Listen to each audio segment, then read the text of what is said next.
What's going on? We got another Feature Friday here. We got some of our one team, and I'm gonna let Aaliyah give you the spiel. First off, just got to say that this is a bonus episode, so big shout out, and action. My name is Aaliyah. I am the co-host for our Feature Friday, and this is. Trevor Silver, I'm also your other co-host.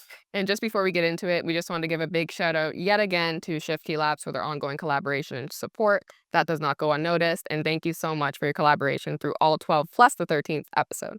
Boom. So with that said, we'll get right into it. I'm gonna let everyone go around and introduce themselves and what they do. Hi, my name is Sarah. I am a STEAM ambassador. Hi, my name is Rodney Small, and I'm the executive director here at One North End. Hi everyone, my name is Leah, and I'm also a STEAM ambassador at One North End. My name is Joshua Paris, and I'm also a STEAM ambassador at One North End. So yeah, Rodney, maybe you could start us off and just explain what One North End is and how you ventured into the green economy. So One North End is a nonprofit organization, and our focus is around closing the employment gap for Blacks and African Nova Scotians between the ages of 18 and 35. So, I mean, when we think about the work that we've been doing in the green economy, I'll backpedal a little bit because I remember when we first came out the gate, it was simply around creating awareness around the green economy. And what we realized in getting out into the community is that a lot of people didn't even understand the terminology of green jobs. So we had to kind of step back a little bit and get out into the community and create awareness around climate change. And this is where this wonderful team came into play and started to do that important work in community from the grassroots level. So with that being said, what are some of the opportunities that you've seen early on and maybe to now within the green economy? I think some of the opportunities that I see in real time are really the work we're doing in real time. And that's just getting out in the community, having people like you build on those conversations around climate change in a way that's relevant to community. We have so many other issues that we're dealing with in community. The last thing we want to hear about is the climate. Like, let's be pretty frank here. And there's some of us that don't even want to believe it. And I'm not forcing it upon anybody.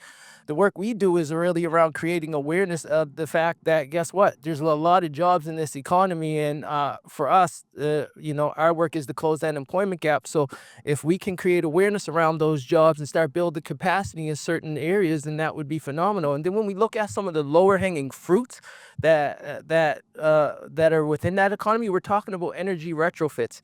So that's one that comes to the top of my mind because we run a program in partnership, and shout out to Recover Initiative, where we do job shadowing and for usually high school youth. So they get the job shadow energy retrofit process, and we done our initial one, and it wasn't directly in community, and I didn't think that would have the same impact as if we did a building actually in the community, and that's what we're doing in real time. We're working with the North Preston Medical Society to do a retrofit for the North Preston daycare. Yeah, that's awesome. I remember that in the summer we worked with youth from Auburn. Yeah, that's right. Yeah. Well, you were an important part of that process, 100%. right? But my thing, even with that, is like, it's important the work that we're doing or that you're doing to inform folks, because these opportunities are coming. And if we're not informing the community, ANS community specifically, then we're going to miss out on those opportunities, what I'm getting from what you're saying as well. Yeah, so important. And again, that's where, it's important to hire younger people that look like them, because they become the credible messengers, right? They become the credible messengers. So when we talk about ANS STEAM ambassadors, when we say STEAM, we're talking about, promoting science, tech, engineering, arts. We can't leave arts out in mathematics.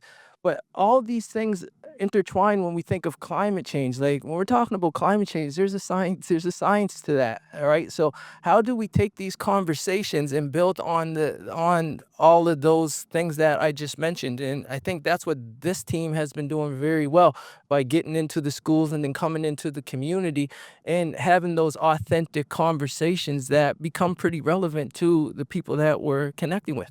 That's great. I think we should ask some of the team what they've been doing in terms of the green economy and community. Yeah, for sure. One of the things we did most notably this past summer was doing the Next Ride tours, right? And so we were going into all the different African Canadian or African Nova Scotian communities here. And so we were talking in North Preston, Africville, Beachville, and we're engaging with the community there, right? And so we're trying to raise awareness on uh, low carbon ways of transportation, right? And so one of the things we are doing was the e-bikes, right? And so I know Leah doesn't have much experience with the e-bikes.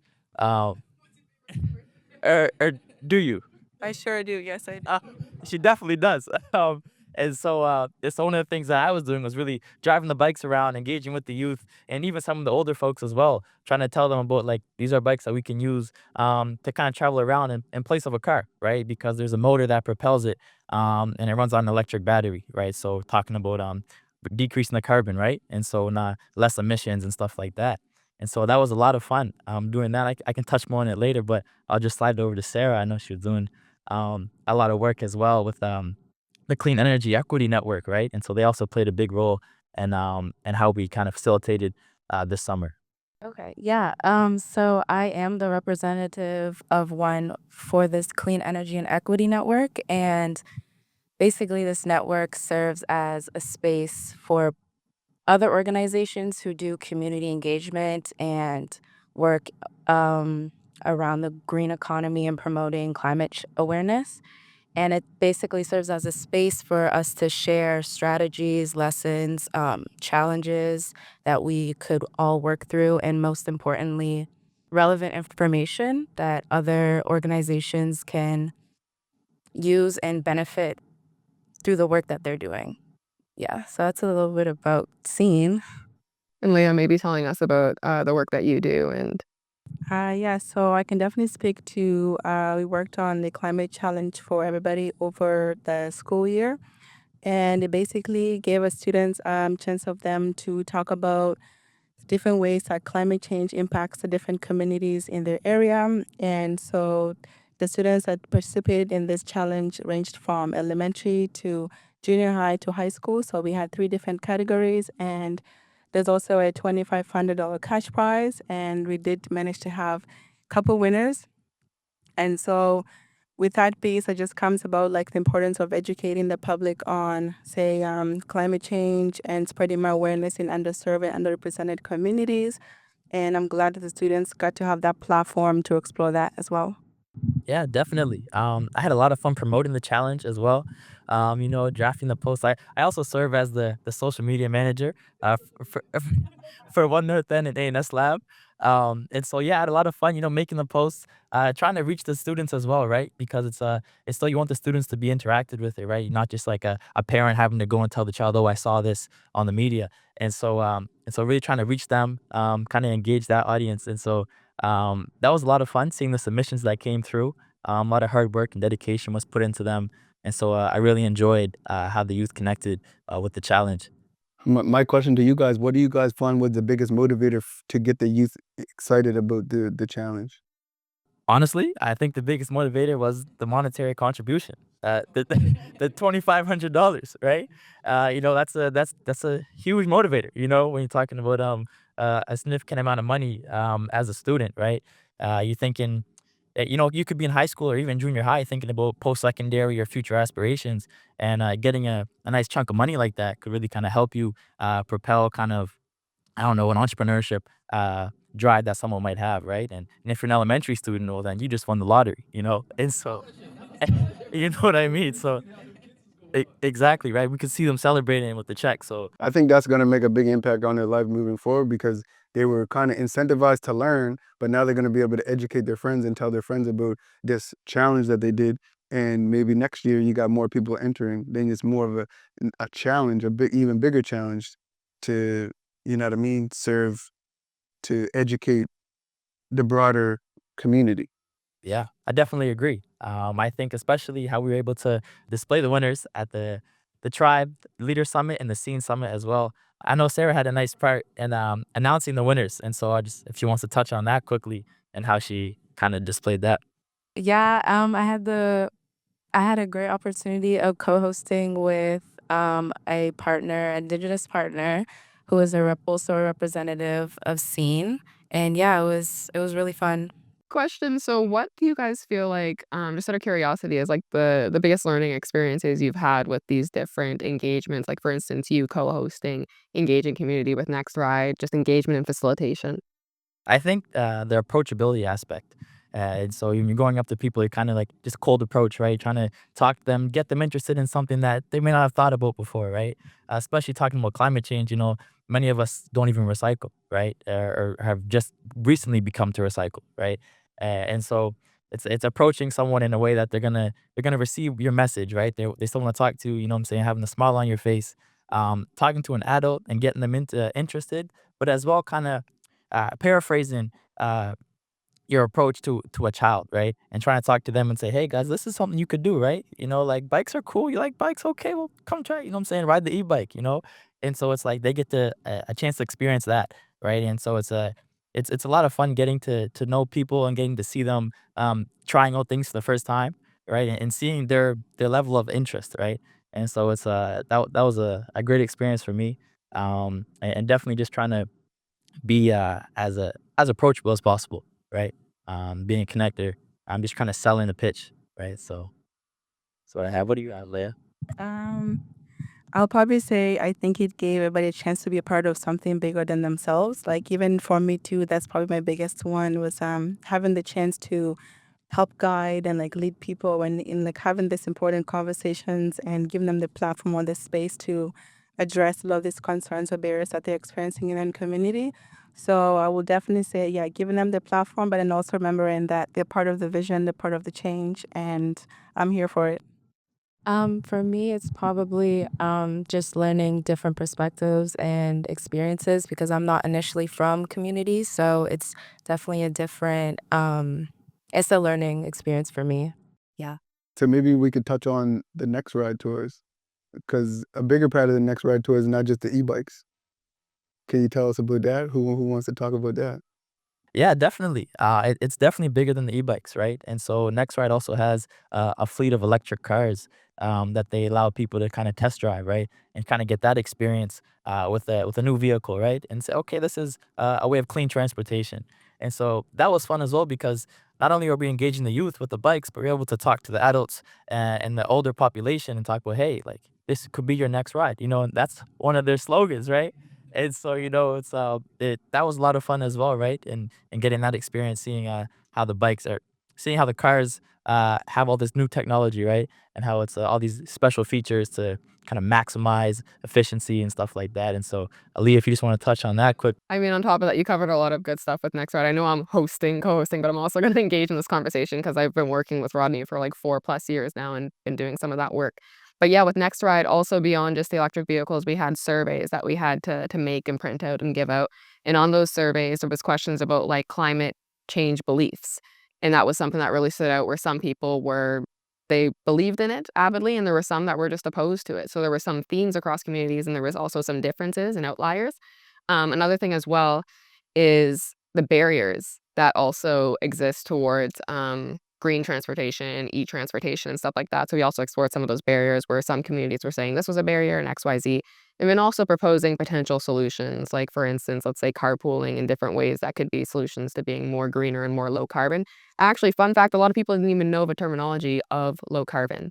So that was even interesting to navigate as well, kind of like breaking down the lingos. Because I feel like sometimes, back to your communication when you're addressing, let's say, a child or addressing different people, I feel like sometimes these messages that we have for, let's say, climate change awareness, green economy, environment, it sometimes is not resonating or reaching communities because of the language that they're using. So when we were able to break down low carbon communities and then they started to understand that, it was really cool to navigate those spaces. So yeah, it was obviously the cars and stuff were really cool, but beyond that, the conversations that were being had and those things that were sticking even in our reports as well is very, very nice too. So it sounds like what Rodney was saying from the beginning is that a lot of the stuff you guys are doing is going into communities, educating them on things that they may not be aware of in place of opportunities that might be coming forward.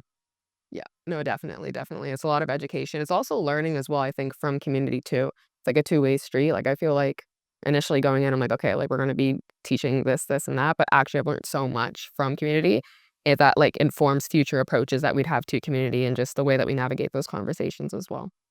Maybe another thing to touch on, I think you might be the best one for this, to start it off, JRTA, so Joint Regional Transportation Agency. So we did have some engagements with that. Are you able to just break that down a little bit, what that looked like and how that went? Yeah, so we had the opportunity to partner with the JRT as well, and so this also helped us provide the students this space to have these conversations around transportation and finding different ways to mitigate these challenges. So in that regard, we explored the different ways that climate change affects the students when they're commuting around, and also promoting environmentally friendly ways to commute. And so some of the themes that we explored were accessibility, which was one of the barriers that when getting around, like say lack of like sidewalks or access to like say even like scooters in the area to say if they want to take a scooter to catch the bus, it cuts the time in half. And then some of them also were cost was a big one because not everybody could afford having a car. Like they're heavily reliant on their parents. And then the other one was also efficiency. So having the bus routes come out, like having more bus routes in the area was also a very big thing because some of them would have to wait 40 minutes to an hour, making them late to the appointments, to wherever they were going. And then also safety was also another one as well because the students want to feel safe in the bus, but also having key access to, say, things like having a charging port in the bus or having Wi-Fi. And these were all innovative ideas that we got from the students that I think were included. And it's just important for them to be a part of these conversations because the future is about them. Mm-hmm. Question on that. This is totally off script, but were there differences in like the themes of the conversations that you were navigating with adults versus youth? And if you do have an idea of what that could look like, if there was a difference, could you explain that? Like in terms of solutions they were proposing, or just like, yeah, was there anything that was similar? In terms of solutions, like most of them were pretty keen on accessibility and conveniency. But for the adults, like they were thinking more like say long-term investments, like having solar winds and solar gardens, or invest in like say electrical cars and bikes that they got to test drive in the various communities. Versus for students, like they're thinking more of something that's convenient and also efficient because like they're on a day-to-day commuting like consistently more. What is the JRTA mean? It's a joint regional transportation agency. And with the research beyond that, who was doing the reporting? Yes, so we had Sarah do on the report, and I'm sure she can share more about that. I'll jump in to support the conversation too. And I think one of the things that came about through the work that we were doing with the joint regional transportation, to kind of build on some of the things that Leah was saying, was, well, we were hearing that, when you talk about accessibility and, access to the buses. So a lot of the young people were taking the bus, not even taking into consideration how they were supporting, the whole notion of keeping emissions down. So, but also talking about that issue around cost, because affordability, so that impacts accessibility. So if I can't afford the bus, then I can't access the bus. So lo and behold, I think, after there was a report, the Joint Regional Transportation Agency compiled that report itself, and one of the things that we seen come about in this last year is buses are free for young people under Under 12, isn't it? yeah, no, I think it's at high school. So if you Oh, they raised it? yeah, They raised it? yeah, so I look so young. I can do that. so Yeah, this that's is cool. information that we gathered from young people in our community. By the way, we engaged over 120 youth. I think it was within 2 months, right? So just building on those connections that we had, getting in the school. Shout out to the student support workers that supported us in that work. But needless to say, by giving our young people the voice, we see these types of Yeah, things it's crazy to that see how happen in real time. you guys engaged in that last year, and now buses are free for youth. Like I remember when I was young, I had to, like I'm 12 and 13, digging for change just so I can get home, like from wherever I'm at. Like if I got no money, sometimes them bus drivers kick you off the bus. Like I was doing that too. You get on there, you only got like 2 dimes and a quarter, and you check it in there, and bus driver's like, "You're missing the rest of the money, right?" I was like, "Sorry, I don't got it." And he's like, "Well, you can't ride the bus." And it's like, But that's that is safety piece that we're that talking happens, about right? again there, Yeah. right? Because let's be straight. I'm like, I mean, I just put myself in other people's shoes, and if I'm the bus driver and I see these kids trying to get on the bus, I don't know if I'm policing what you're putting in there like that. I don't know. I don't know if I'm policing that. I'll leave that there. But in any case, I also look at the other end and hearing these kids say the buses should be free, and then however many months later, the buses being free. Imagine how they feel about that, right? I think they can I feel feel like they relief have a for them. I part. feel relief for my younger self because like that was stressful when you don't know how you're getting home. Like, now those kids can get on the bus, they can go to school, they can go with their friends, they can go to the mall, they can do all this stuff. It gives you that level of freedom to where, like, I think that's like probably one of the best things I ever seen the city do, Yeah, to be honest. and they feel like they have a voice. So when you say something and it kind of goes in one ear and out the other, then well, you don't know if what you said mattered. But when you said something and then there's actually an action that takes place after, such as the buses becoming free, feel a little powerful. All right, I got a little bit of power here. Yeah. That's super empowering, I think. No, for sure. Seeing things being like put into action, like you're not just participating in something and that research is just going elsewhere and nothing coming out of it. Like you actually have something concrete. So it's good to hear that, yeah, the youth got involved in that and that was the outcome. Yeah, it wasn't like we were just here to check off a box, right?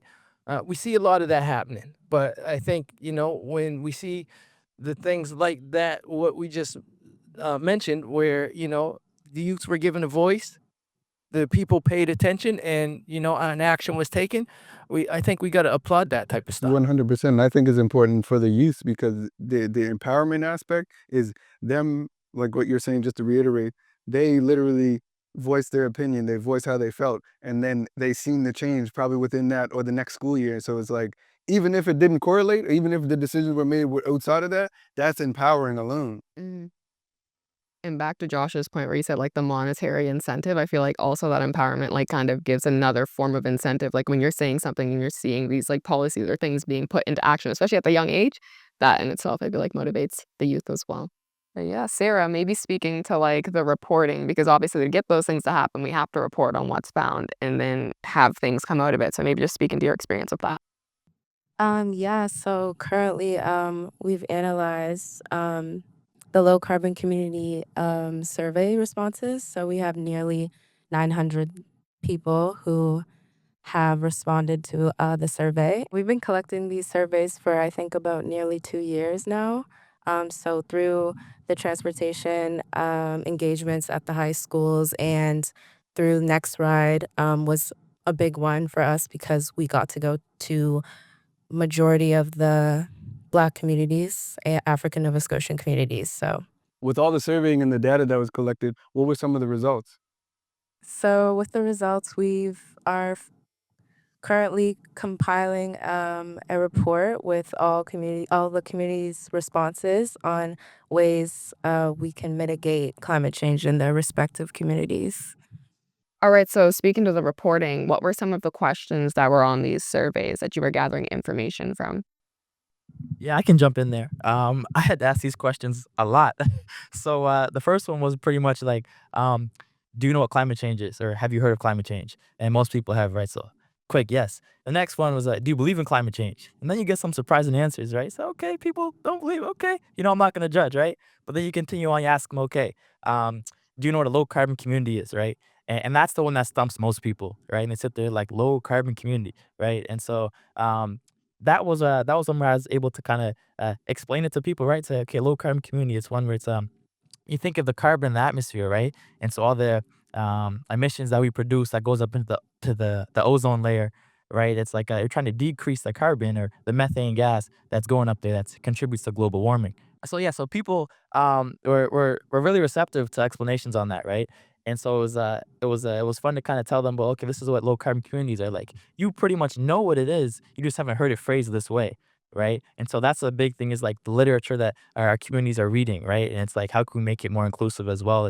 That's something that we also need to work towards and um, progress on. And so that after they would answer that question, right? It's like, well, I would help them with that. And okay, all of a sudden they can answer it, right? No problem. And the last question was how can we mitigate climate change, right? How can we find solutions in our own communities to better our economy, to better our communities, to better society, right? And so How do we fight the power? how do we fight the power? Yeah, how do We we got to work fight it? together, Trev. That's right. There can be no progress without unity, right? That was one of the things that we just released on the grapevine this past week.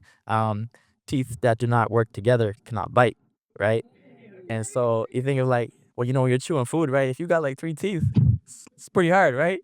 But if you got all 32, right, you can chow down lamb chops, no problem, right? And so I say lamb chops. I love lamb chops. But anyway, yeah, Anyway, so yeah, so you gotta have unity, right? So that's like the main core. That's gotta be there at the start, right? And so then you gotta have a vision, right? You know what I'm saying? Another one of our quotes that we put on is the poorest person in the world is not one without wealth, but one without a vision. And so that's also very key, you know what I'm saying? And making big changes, you know what I'm saying, taking big strides in the fight against climate change. I love that too because when you think of unity and you think of vision and stuff, like communication and stuff is key in both of those aspects as well. You need communication to be connected, to be unified, and also that vision, you need to be able to communicate it so that others can take on that vision too. So very cool that you put those into that perspective. Thank you. Yeah, dope. Thank you. And after people answer the surveys, as social media manager, I was able to just take a quick picture of them, with the bike. So they always love that. It's like, okay, right. You know what I'm saying? Put me on the news or put me on TV, right? So people get the little spotlight moment. So that was fun to see a little quick smile afterwards as well. Yeah. Okay, so One North End has clearly done a lot of really good work in the green economy, a lot of initiatives. And one that comes to mind that you and I, Josh, Sarah, all of us really worked on was the green schools. Could you expand a little bit more and explain to people what that is and yeah, how that went? Yeah, so we had the great privilege to be a part of what's called like a virtual field trip. And so Green Schools is an organization that allowed us to connect with them. And so they interviewed you, myself, and Sarah, and so it kind of asked us a bit about what's it like for a university student, or a day in the life of someone that works at One North End and has to attend school regularly, right? And so it was a lot of fun to do those interviews, right? And so you're sitting there and they're asking, okay, so I'll tell them, man, that's what I eat for breakfast. I have cereal most of the time. I won't lie. I'm in a rush sometimes, right? And then you kind of move on to your day, right? You know what I'm saying? And so checking off things on the box. Okay, I got this to do, right? One of the things we talk about in our weekly meetings is our to-do lists and stuff like that, right? And so just making sure we get all our tasks done, complete our deliverables. And so what we were able to do was after we completed our interviews, they held the virtual or the online field trips with surrounding schools in Nova Scotia. And so we were able to join the call, talk to the elementary kids, right? And so see them smiling and stuff. And so you get to see them talking about, oh, so you're the person they interview, right? Okay, right. And so it also helps to kind of build that association, right? And so it's if you're being associated with progressive work, you know what I'm saying? That's a it's a compliment at the end of the day, right? And so I think that so I'm not saying that I'm an inspiration, but what I'm saying is perhaps that someone could look beside themselves and see me and say, hey, okay, this person's doing it, and that gives them permission, you know what I'm saying, to then go and work harder in their domain, right, or work harder in climate change, right, and what can they do to contribute to the conversation. And so I think trying to build that kind of collective motivation also helped us to expand our reach with the climate challenge, right? And so that's kind of how we were able to go into the schools and stuff. People are associating us with them, uh, or associating us with the challenge, right? And the green sector. And so I think that helped us too. I would say, sorry to interrupt, I would say you are an inspiration. And I think that's what's really important is when they see people that look like them doing this type of work and promoting this work in real time, they get to relate. So you are a true inspiration, brother, 100%. Don't even look at it no other way. No sugarcoat. So the climate change, you touched on that again. How did that even come about, the climate change challenge? We had the opportunity to apply for a low carbon communities grant, which let us write a proposal for climate change. Great. So you guys wrote the proposal. It wasn't just me, it was me, Sarah, and shout out to Dre and Shantia. Thank you so much. Shout out to them.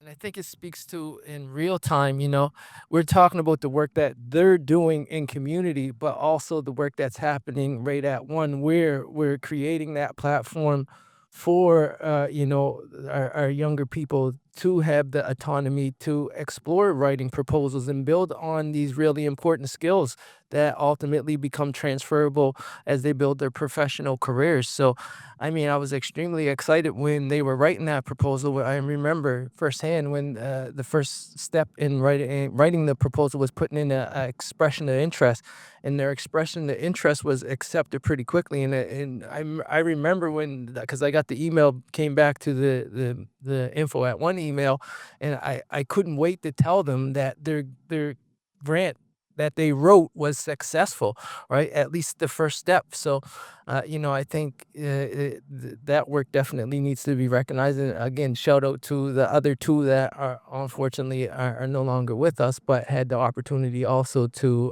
write that proposal that ultimately became successful and allowed us to go into community to promote the climate challenge for everyone.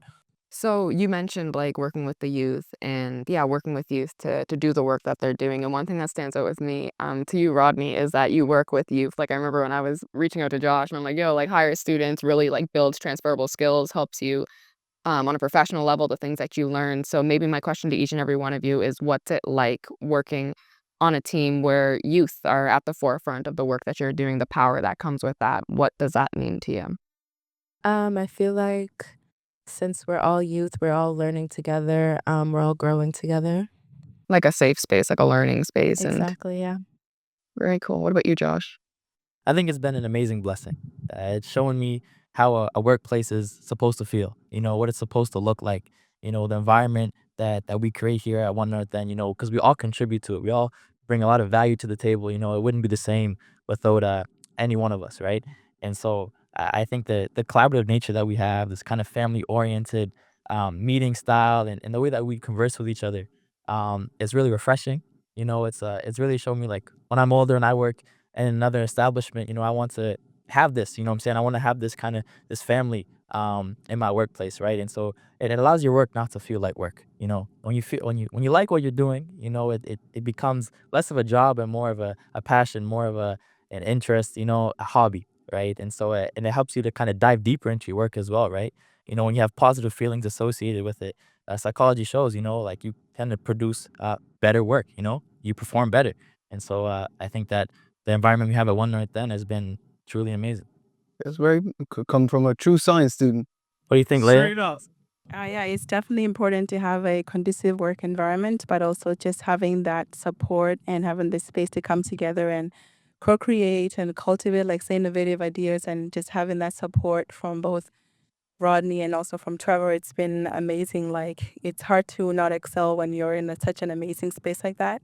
Yeah, I'll add that too. I learned a lot from you, Rodney, working with One North End. I was just talking to you before the podcast about how I learned skills from emailing, from like it's so many different things I learned from working with here for the last 2 years. So it's like I just want to say thank you for giving me the opportunity, believing in me, and also not just having me work with you, but encouraging me and giving me the skills. Like thinking about, okay, what does he need to learn, and then you kind of pour in the skills.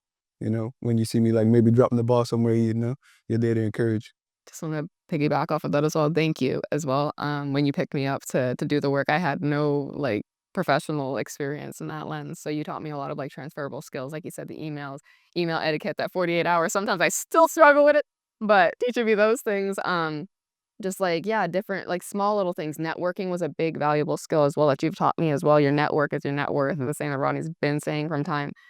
So learning how to navigate those spaces and just excelling in different areas, like for instance taking us on to do the podcast and take on and learn those skills to be able to host and to speak and to be comfortable in front of cameras. Like there's so many different transferable skills that I've gotten through working with you, and for also a big thank you for putting me in a space where a bunch of young people are working with us as well. I Yeah, think because that's really not important. not to cut you, but Yeah. a lot of people that you work with, they might not give it to you straight. I like how you give it to people straight. Some people don't like it, but I feel like that's something that people need to learn to deal with in the real world. Yeah. And if they get it straight, then when they're at another organization where they're not getting it straight, they might be able to read between the lines. Yeah, sugarcoating and Yeah, I also want to out both sides always, always. But I also want to, shout out you, Rodney, as well. The mentorship that you've given us.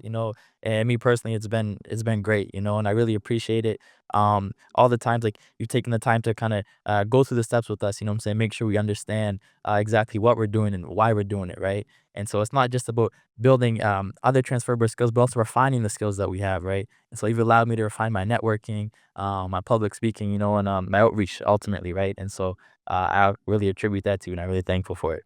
teaching us accountability too is a big one as well, and learning from mistakes or anything that we've done. It's a really forgiving space. I feel like it's something that we can all probably speak to. Like there's been times where I might let's use that 48-hour email again. Like if I take a week to answer an email, Rodney will grow with you and teach you how to not do that same thing again, rather than just cut through it. So I think that's a real space that a lot of youth would thrive to work in and excel. So please Thank you, and continue to do the stuff that you do. Well, what I'll say is, I learned just as much from you guys as you learn from me, and I think that's what makes the one what it truly is. And I always have trouble kind of taking the compliments, but in any case, I think when we build the type of environment that we build, it's easy to kind of give it to somebody straight because I always say when it's coming from a place where you know that it's loving, then it's easy. It hits in that same way. So thank you guys for all the wonderful work that you've been doing here at One to help build this brand. And thank you for your hard work, your dedication, and your energy that you bring to the team. I appreciate each and every one of you, and past and present. So the ones that are out there that aren't here right now, appreciate you all too. 100%. So with that, the one word checkout, the people that have been watching the podcast, you guys already seen it. You guys might have some more stuff. Anyone got anything else to say? Before we do our one word checkout, I want to take the opportunity to shout out all the funders that have been allowing us to embark on the amazing work that we've been talking about here today. So I want to shout out HCI3. I want to shout out the low carbon communities, which you heard. I also want to shout out the Sustainable Communities Fund. And I also want to shout out the Youth Climate Challenge initiative, which is allowing Sarah to compile the report that she's compiling in real time based on the data that we've collected over the last almost 2 years, as she was saying, so that we can get that information out into the community, and hopefully they can build on some of the ideas that we've have identified have been common themes across community, so that they can start mitigating climate change in their own backyards. So shout out to all those funders, because without that funding, then we wouldn't be able to have the reach that we have had over the last 3 years, and really appreciative of that. So yeah, so the one word checkout is basically the word of the vibe of how you were feeling from this session, from listening, from maybe seeing a clip of this, how you're feeling. Just leave your one word checkout with us, and we're gonna leave our one word checkout with you. My one word checkout is going to be accomplished. I think this has been an amazing year where I've got to build a lot of skills and also achieve the things I wanted to achieve. Small wins they also count, and I'm just glad. Yeah, so my one word would be, what your word was? Accomplished? Gee, I'm feeling like accomplished because this year has been a great year, and it's crazy that the year is coming to an end. So my word maybe be beginning, like the new beginning, anticipating 2025. Excited that you guys came onto the podcast with us and able to share this experience. And yeah, My one word is going to be community, just because it's a common theme and what we're here for. My word is authenticity. I just feel like, the organization moves just authentic. Like it's just an organic, holistic type of environment. Just the podcast and just all the spaces that we're in. I just feel like you can bring your authentic self within one. So 100%. Because none of this is scripted. None of these episodes have been scripted. Maybe they have thought about the stuff beforehand, but this is not a scripted thing. This is us asking questions off the top, and you guys getting answers from us to you. And now Rodney's on the spot. Oh no, it's my turn. Oh, there you Rodney go. always goes last. So, my word's gonna be showtime. You know what I'm saying? This is our first time on the show, and it's our time to shine. And so, it's we're going through this journey in life, and we got to keep rising higher and higher. And so the spotlight is on us in this moment, but it's also on the community, right? We got to keep progressing, got to keep moving forward, got to keep rising. I'm going to end with agape. I think when we think about the word agape, it's associated with love. And when you love what you're doing, it doesn't really become work. And when you love the people you work with, it makes it that much better. So my one word is going to be agape. And there you have it. You got the one team, or some of the one team here, and we just did a podcast for you guys. I hope you love it. thanks y'all for tuning in. You already know what to do. Go like, comment, follow, subscribe, share, all that good stuff, and listen to us on wherever you listen to your podcast platforms on. Thank you very much, and see you later. See y'all in season 2.